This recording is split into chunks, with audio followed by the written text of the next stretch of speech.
What's up, guys? This is Jack McNeil, MLB Talk 123 here, host on the Real Sports Talk podcast every Saturday night 11. Make sure to follow me on Twitter at MLB Talk 123 for the latest updates. And I'm going to be making my own baseball show every week during midweek as part of the Real Sports Talk network. Going to have great guests on, some very special players, and Matthew Leach and other writers and executives across baseball. So definitely tune in for that and look for details on Twitter mainly. But let's get to the big deal of the day and really of the offseason when it comes to free agency. We've seen some huge trades happen. We saw the 12-player trade happen, and now we see Zack Greinke go back to LA. I want to say go back to LA. You assume that I'm talking about the Angels. No. The Angels instead went a different route with the rotation.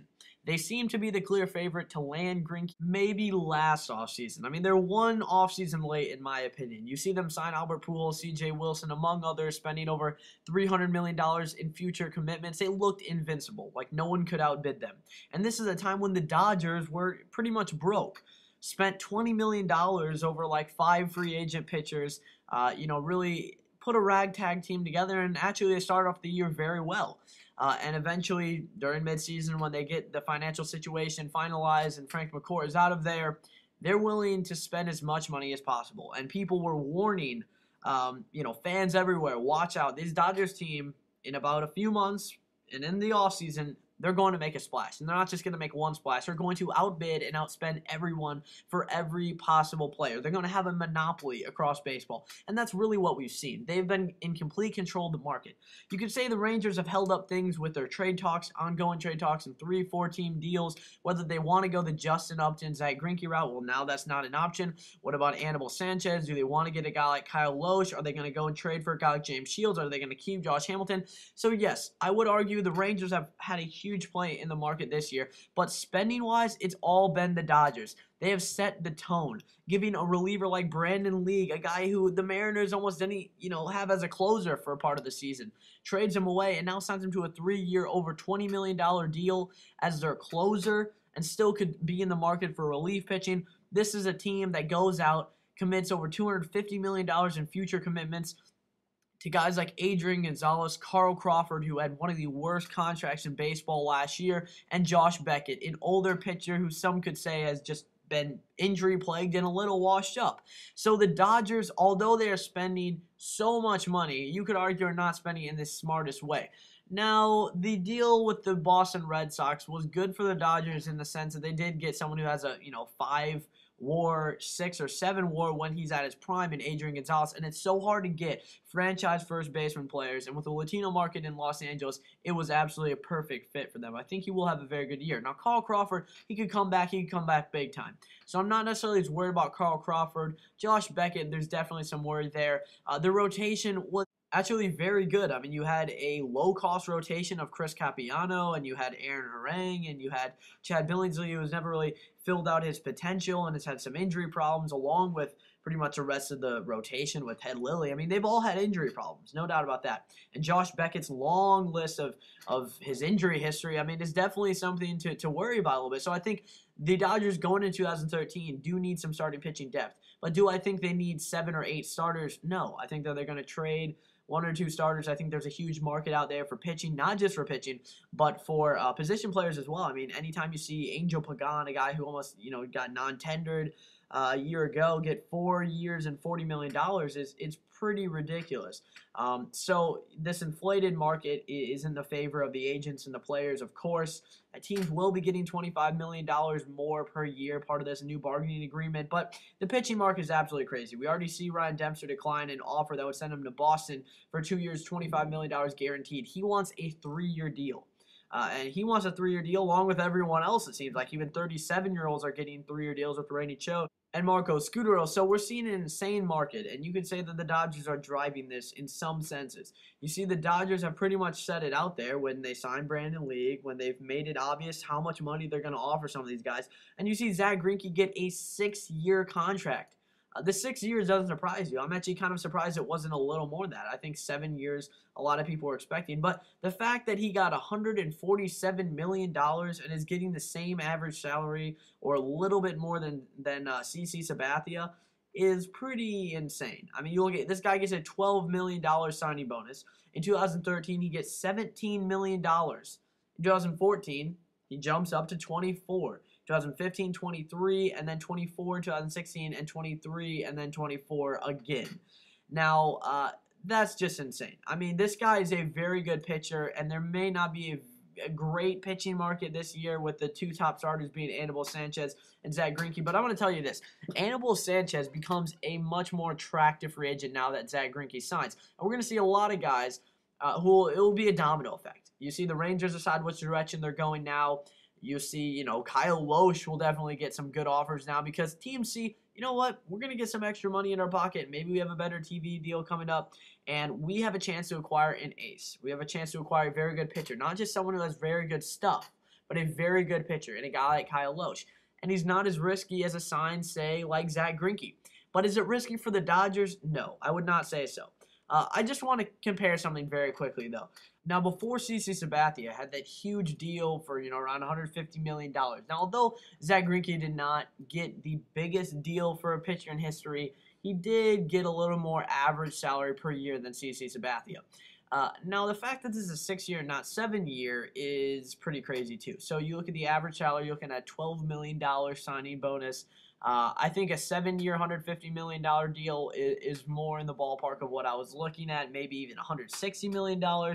I think a lot of people weren't even sure what to expect on the number side of it because you did not want to get in the middle of a Rangers versus Dodgers bidding war. But at this point, we don't even know how much the Rangers were offering. Maybe they backed out and the Dodgers were the only ones making ridiculous offers. And when you compare this to other deals, Matt Cain gets a 5-year, $112 million deal. And that was even seemed to be crazy when it was first signed. You saw how much more pitchers were getting signed for. That's over $20 million per year when you look at that. And then you see Zack Greinke getting just a 6-year deal for $147 million. So it's pretty crazy, honestly. But if a team was to do this, it would be the Dodgers. Now, getting back to the point that I was trying to make, comparing CC Sabathia and his contract to Zack Greinke, you looked at CC Sabathia, he was already more durable. When he signed the contract, he was, around 28 years old, 1 year younger than Greinke. And the year before he signed it, he went 11-2 when he pitched for Milwaukee with a 1.65 ERA. Before he was traded, he went 6-8, but still had a 3.83 ERA. Now, the year before that, he went 19-7. The year before that, 12-11. The wins weren't up there because he was with Cleveland, but the ERA was better the last 3 years than it was with Zack Greinke. So I think that CC Sabathia obviously deserved a bigger contract than Zack Greinke. I think Zack Greinke can be an ace, but is not an ace for the Dodgers. Clayton Kershaw, without question, is the ace. But the 1-2 punch of Kershaw and Greinke should make a very interesting combination.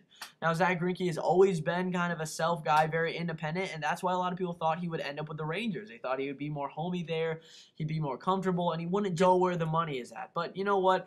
You never know. He got a great offer from the Dodgers.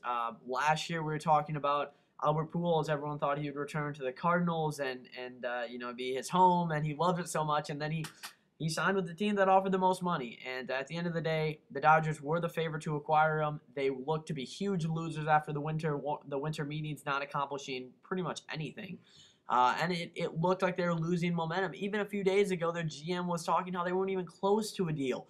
People were really in a panic mode about how this Dodgers team all of a sudden is not even close to Greinke. It got this notion that Zack Greinke does not care about money, and he's not even close to agreeing to a deal with the Dodgers, who seem to be offering just a ridiculous amount of money. So it was kind of a little weird thinking that the Dodgers really didn't have a shot at it. They always had a very good shot at Greinke. They offered the most money, and they won. I mean, they won the bid.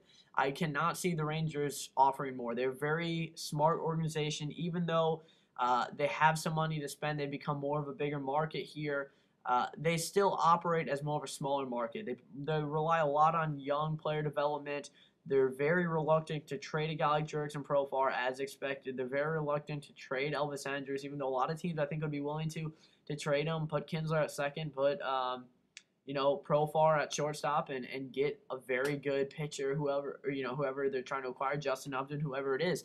So I think the Rangers can go a lot of different directions. I think this will now set up a domino effect on the market. You can see Kyle Loesch, Anibal Sanchez will get huge contracts, Anibal Sanchez especially, maybe $90 million, which people thought was ridiculous, during the middle of the year. But it could happen. Whether the Tigers will win that bid or not, I honestly have no idea. They've always seemed to be the favorite. All I know is this: the Dodgers have a fantastic team. Are they the favorites to win the NL West? I wouldn't necessarily say so. We're going to have to see how it goes because money does not equal success. 7 of the 8 biggest free agents from last year, who went to teams like the Phillies and the Marlins and the Angels, only one of those players made the playoffs. That was Prince Fielder. So again, money does not completely equal success. Now, the Dodgers is kind of a foreshadowing. It's funny because while the Dodgers are dominating baseball and spending as much money as they want, the Yankees, who did this for so many years, are suffering the consequences of their, overspending really, and now they have to hold tight to their budget. They have to try to keep under the luxury tax. Now, the difference between them and the Dodgers is the Dodgers honestly just don't care about the luxury tax. What's a few more $1 million to them? They don't care. They have so much money with the new TV deal. They could put their payroll on around $300, and I really don't know how much of an effect it would have on them. And they might honestly be the team that makes baseball have a salary cap. Because a luxury tax, it's not a cap, it's just a tax. So, there's still some room there. The Dodgers still have room. They can still make moves. They have a very good rotation, among the best in baseball, with Josh Beckett joining it midseason. They have Carl Crawford now, Adrian Gonzalez. They're looking at a lot of options. They could acquire some utility players. A guy like Skip Schumacher would be nice for them. They can still do a lot. And some of the history hasn't showed, money wins. You see teams like the Rays have a lot of success. But honestly, the Dodgers are putting themselves in the best position to win. They don't care about money. They're getting the best players out there, and they have had a pretty good offseason when you consider the fact that they just signed the biggest free agent on the market. So, you know what? This team has spent a lot of money, traded a lot of prospects. They have a very good lineup up and down. I expect them to be very good. Depends on what happens, but we haven't seen teams spending a lot of money do very well recently. Maybe the Dodgers will be the exception. They do have some good personalities on the club. They have a great manager, so I think that they could prove a lot of people wrong that are just expecting them to flop, like the Boston Red Sox and so many others. But going to 2013, I'm not sure they're the favorite to win the West, but I would say that they're going to be a very competitive team. Thanks for watching, guys. Hope you guys enjoyed the video. Thanks. Now, if you are still watching this, you're probably a baseball junkie like myself. I love being a baseball fan. I love covering different teams, and I do seriously get a joy out of doing these podcasts and doing some of these videos. And I'm going to be making my own podcast, a baseball podcast within the Real Sports Talk Network. I do a Real Sports Talk podcast every Saturday night with Tim Kelly and a panel of hosts. And I'm going to make my own baseball podcast. So for news on that, great interviews coming up. It's going to be really fun, guys. Definitely follow me on Twitter at LMBTalk123. Thanks, guys.